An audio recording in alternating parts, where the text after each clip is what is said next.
What's up les gars, j'espère que vous allez bien.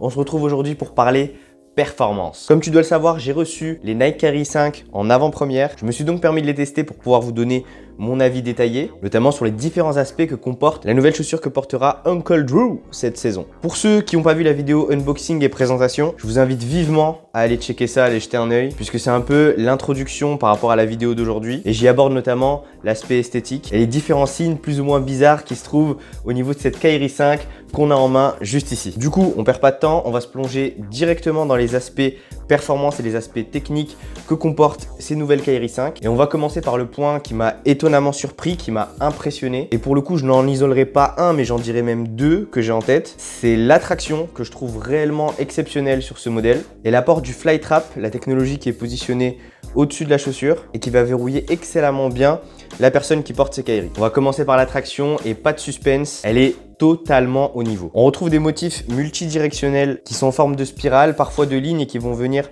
former un œil au niveau des différents coloris que vous voyez sur la semelle. Le ressenti est assez rugueux, c'est très rigide et l'espace entre les motifs est suffisamment bien pensé pour ne pas engranger de la poussière et que ça devienne à glisser. Bon, je vous avoue qu'au départ, j'avais regardé la vidéo test d'un youtubeur qui est aux États-Unis et qui disait que l'attraction était assez inconsistante. Du coup, j'étais parti avec un petit a priori. Finalement à tort, puisque en tant que meilleur handler de la NBA, Kyrie ne pouvait pas se permettre de porter des chaussures qui glissent et j'ai trouvé mon test hyper concluant au niveau du grip. Dans la mesure où elles mordent très bien le parquet et j'ai pas ressenti la difficulté notamment sur les moves, les crosses, les reverse, etc. Tu peux faire ce que tu veux, ça tient le coup. Après, je me permets de préciser que j'ai joué sur un sol qui était assez propre, Oops Factory oblige. Et pour ceux qui l'ont acheté ou qui comptent l'acheter et qui jouent sur un sol poussiéreux, n'hésitez pas à me dire si ça tient aussi bien le coup ou pas. Pour les joueurs de la street, les joueurs qui jouent en playground, allez-y les gars, c'est cadeau, l'attraction, vous allez vous faire plaisir sur le bitume. Le second point fort de ces Kyrie, et on l'a évoqué un peu avant, c'est la partie Flytrap qui apporte un maintien de grande qualité. Pour vous faire concret, c'est un élément qui a été ajouté à part entière, qui est positionné par-dessus le revêtement en mèche et qui joue un rôle clé dans le verrouillage du pied dans la chaussure. Esthétiquement, et soyons transparents, ça peut en repousser plus d'un, dans la mesure où on a l'impression que c'est un style d'aile d'oiseau qui est refermé sur la chaussure. Mais si on regarde purement l'aspect performance, c'est un gros plus pour les joueurs qui souhaitent être verrouillés, qui souhaitent avoir un bon maintien lorsqu'ils jouent au basket. D'un point de vue esthétique, personnellement, je suis pas trop fan, mais en termes de performance, j'ai bien kiffé. Le Flytrap, c'est une réelle avancée, puisque les paires nouvelle génération, en gros, ils tentent pas mal de choses.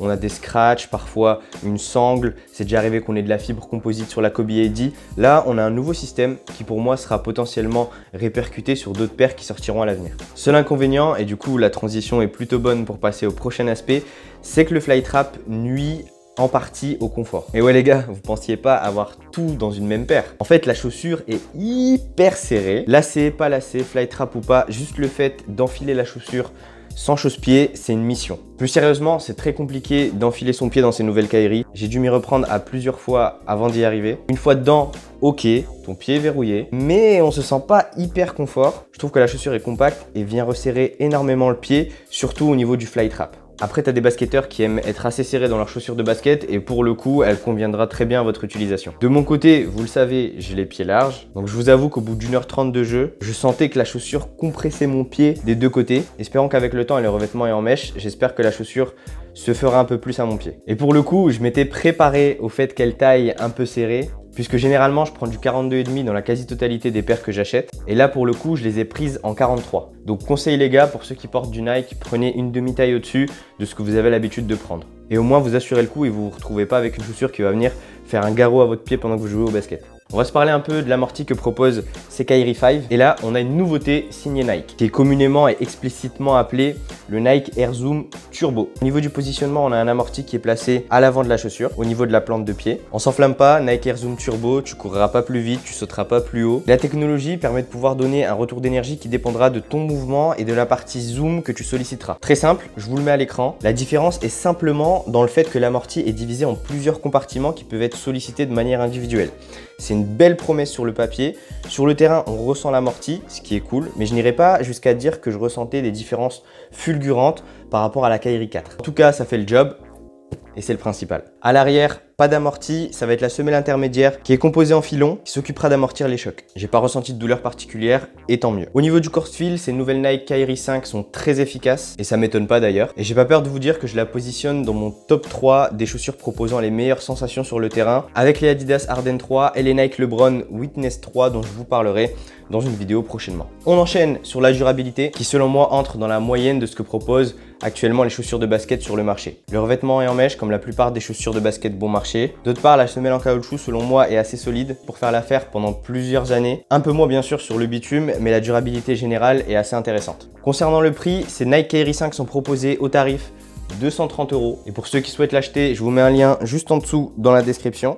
Je trouve que le prix est décent par rapport à la performance qu'elle propose, ça vaut largement le tarif. Certains diront qu'elle est proposée à 10 € de plus que la Kairi 4, mais c'est pas étonnant les gars. Plus ton produit fait succès, plus tu augmentes ton prix. Donc vous étonnez pas si les Nike Kairi 8 seront proposés à 180 balles, à part bien sûr si Kairi se blesse ou connaît une fin de carrière prématurée, ce qu'on lui souhaite bien sûr pas du tout. J'ai donné pas mal d'informations, donc je vais vous faire une conclusion assez rapide. Traction, maintien, courte fil. Au top sur ces Kairi 5, on aura tout ce qu'il faut pour les meneurs et tout autre joueur qui aime crosser, dribbler et assurer la totalité de ses changements de direction rapides sur le terrain. Au niveau du confort, pour les joueurs qui aiment porter des chaussures serrées, ça fera l'affaire. Pour les joueurs qui veulent se sentir comme dans un chausson, je vous conseille de partir sur un autre modèle. Au niveau de l'amorti, ça dépendra aussi de vos besoins. Si tu préfères ressentir l'amorti au niveau d'une chaussure de basket et notamment au niveau du talon, pareil, je te recommanderais de prendre un autre modèle. En revanche, si ton kiff c'est de ressentir les sensations sur le terrain, les Kairi 5 sont clairement en pole position sur cet aspect. Après, rappelons-nous que c'est la chaussure signature de Kyrie Irving. Elle répond donc à l'ensemble de ses besoins. Donc, et il n'y a pas de surprise, elles conviendront aux joueurs qui ont le même style de jeu. Et pour le coup, moi clairement, elles m'ont vraiment plu et elles viennent bousculer quelques autres paires pour entrer dans mon top 3, qui est composé actuellement des Nike Hyperdunk X Low, bien sûr des Adidas Harden 3 que j'ai clairement kiffé, et maintenant avec ces Kairi 5 qui vont venir entrer dans ma rotation sneakers basket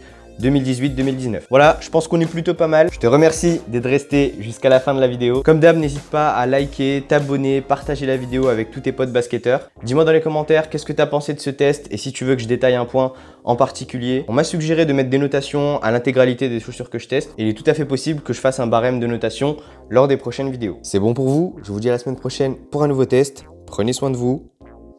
Bang!